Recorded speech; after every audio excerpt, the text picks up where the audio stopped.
আয়োজন, এখানে এত মানুষের ভিড় করছে। তো এই জায়গাটার নাম কি, কুয়েতের এই স্থানটার নাম কি? এই জায়গাটার নাম হলো আরদিয়া, আরদিয়া সানাইয়া বলে, কুয়েতের আরদিয়া সানাইয়া। এখানেই ডক্টর শফিকুর রহমান আসতেছে। তো ইনি 3 দিন যাবত আছে কুয়েতে উপস্থিত, আর কতদিন থাকবে কুয়েতে? বিগত 3 দিন যাবত আসছেন।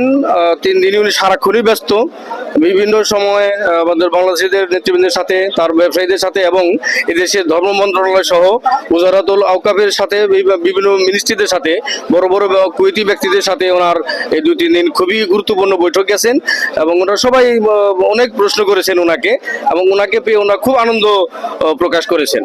আজকে আরো 3 দিন থাকবে, আরো 3 দিন থাকার পরে উনি এখান থেকে বিদায় নেবেন ইনশাআল্লাহ। প্রবাসীদের নিয়ে, আমার প্রাণপ্রিয় মাতৃভূমি বাংলাদেশকে নিয়ে কথা বলবেন।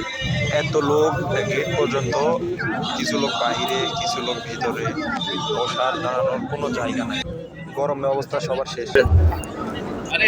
কুয়েত প্রবাসী আমার কলিজার টুকরা ভাইয়েরা, আবারও সালাম, আসসালামু আলাইকুম ওয়া রাহমাতুল্লাহ। আল্লাহ তাবারক ওয়া তাআলার শুকরিয়া আদায় করছি।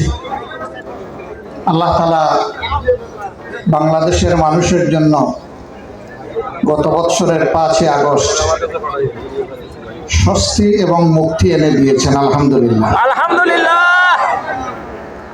এই মুক্তিকে আরো বেশি অর্থবহ করা, মর্যাদামণ্ডিত করা এখন দেশবাসীর দায়িত্ব। এই দেশবাসী বলতে দেশের ভিতরে যারা আছেন এবং প্রবাসে যারা আছেন, সকলে মিলেই আমরা বাংলাদেশ। এখানে মিডিয়ার বন্ধুরা তাদের পেশাগত দায়িত্ব পালন করছেন।